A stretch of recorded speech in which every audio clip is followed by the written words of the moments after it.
குஜராத்தில் கணவன் மனைவியை கொலை செய்து வீட்டிற்குள் புதைத்து வைத்த சம்பவம் பெரும் அதிர்ச்சியை ஏற்படுத்தியுள்ளது. கொலைபாதக செயலில் ஈடுபட்டு விபத்து நாடகமாடிய சிறுவன் சிக்கியது எப்படி?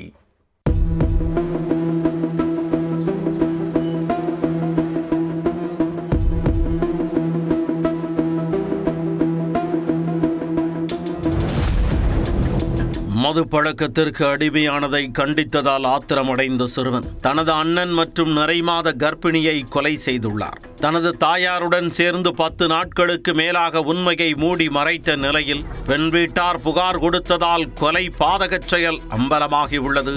நடந்தது என்ன? குஜராத்தில் ஜூனாகத் மாவட்டத்தில் ஷோபவட்லா பகுதியில் ஆசிரமம் ஒன்று உள்ளது. அதன் அருகே பெண் ஒருவர் கடந்த 28 ஆண்டுகளாக குடும்பத்துடன் வசித்து வருகிறார். 22 வயதான இவரின் மூத்த மகன் சிவம்கிரிக்கு கஞ்சன்குமாரி என்ற பெண்ணுடன் திருமணம் நடைபெற்றுள்ளது. இவர்களுடன் சிவம்கிரியின் தம்பியும் ஒரே வீட்டில் வசித்து வந்துள்ளனர். கஞ்சன்குமாரி 6 மாத கர்ப்பிணியாக இருந்த நிலையில் அவரின் கொழுந்தனாரான சிறுவன் அடிக்கடி குடித்துவிட்டு வந்து வீட்டில் தகராறு செய்துள்ளார். நாளுக்கு நாள் அவரின் அக்கப்போரை தாங்க முடியாமல் சகோதரர்களுக்கிடையே சண்டை ஏற்பட்டுள்ளது. கடந்த 10 நாட்களுக்கு முன்பு வழக்கம் போல குடித்துவிட்டு வந்த தம்பியிடம் சிவம்கிரி சண்டை போட்டுள்ளார். அப்போது ஆத்திரமடைந்த சிறுவன் வீட்டில் இருந்த இரும்பு பைப்பை எடுத்து அண்ணனை கடுமையாக தாக்கியுள்ளார். இதில் படுகாயமடைந்த சிவம்கிரி நிகழ்விடத்திலேயே சரிந்து விழுந்து உயிரிழந்தார். அதை பார்த்த அவரின் மனைவி விஷயத்தை வெளியே கூறி விடுவார் என்று அந்த சிறுவன் அஞ்சியுள்ளார்.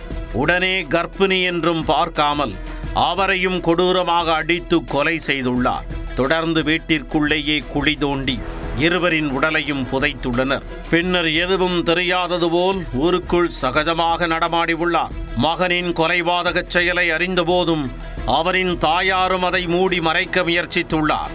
இதையடுத்து கஞ்சன்குமாரி வீட்டிற்கு போன் செய்து உங்கள் மகள் விபத்தில் சிக்கி உயிரிழந்ததாக தாயும் மகனும் கூறியுள்ளனர். மேலும் விபத்தில் உடல் சிதைந்ததால் உடனடியாக அடக்கம் செய்துவிட்டதாகவும் தெரிவித்துள்ளனர். அதற்கு பெண்ணின் குடும்பத்தினர் விபத்து தொடர்பான போட்டோக்களை அனுப்புங்கள் என கூறியுள்ளனர். தொடர்ந்து அவர்கள் அனுப்பிய போட்டோவை பார்த்ததும் பெண் வீட்டாருக்கு சந்தேகம் ஏற்பட்டுள்ளது. ஏனெனில் அது வேறொரு விபத்து தொடர்பான போட்டோ என்பது அவர்களுக்கு தெரிய வந்துள்ளது.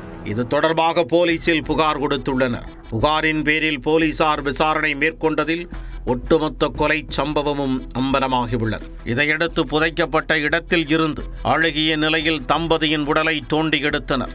இச்சம்பவம் குறித்து வழக்கு பதிவு செய்த போலீசார் தம்பதியை கொலை செய்த சிறுவனை கைது செய்து விசாரித்து வருகின்றனர். மது போதையில் ஏற்பட்ட சண்டையில் 2 கொலை செய்யப்பட்டதா அல்லது அதற்கு பின்னால் வேறு ஏதேனும் காரணம் உள்ளதா என்ற கோணங்களில் விசாரணையை தீவிரப்படுத்தியுள்ளனர்.